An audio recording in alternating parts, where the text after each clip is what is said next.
બિલીમોરા ખાતે મહાશિવરાત્રી નિમિત્તે સોમનાથ મંદિરે રાષ્ટ્રીય શિવદળ સંગઠન દ્વારા મહાપ્રસાદીનું આયોજન કરવામાં આવ્યું હતું। તારીખ 8-3-2024ના રોજ બિલીમોરા શહેરનું સ્વયંભૂ પ્રગટ થયેલું સુપ્રસિદ્ધ સોમનાથ મહાદેવ મંદિર આજે શિવરાત્રીના પાવન ભોલેનાથના દર્શન માટે ભક્તોની ભીડ ઉમટી હતી। સવારથી જ ખૂબ મોટી સંખ્યામાં શિવભક્તોએ પૂજા અર્ચના તેમજ શિવલિંગ પર પાણી અને દૂધનો અભિષેક કર્યો હતો।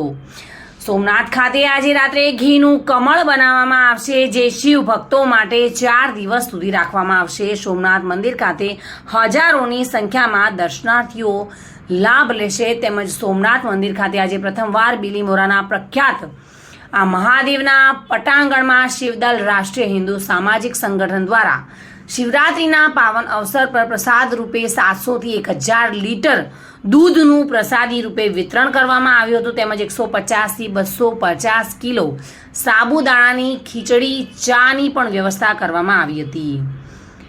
આ પ્રસાદીનું સંચાલન શિવદળ સંગઠનના રાષ્ટ્રીય મહામંત્રી પ્રશાંતભાઈ મોદી તેમજ સંગઠનના યુવા મહામંત્રી નવસારીના નીતિનભાઈ પટેલ તથા સંગઠનના કાર્યકરો તેમજ સોમનાથ મંદિરના ટ્રસ્ટી દ્વારા સફળ સંચાલન કરાયું હતું। બિલીમોરા પોલીસ સ્ટેશન દ્વારા મહામંત્રી નિમિત્તે સારો બંદોબસ્ત ગોઠવવામાં આવ્યો હતો અને આ કાર્યક્રમને સરસ મજાનો સફળ બનાવ્યો હતો। આજના પાવન દિવસે મોટી સંખ્યામાં મંદિરે ભક્તોનું ઘોડાપૂર ઉમટેલું જોવા મળ્યું હતું।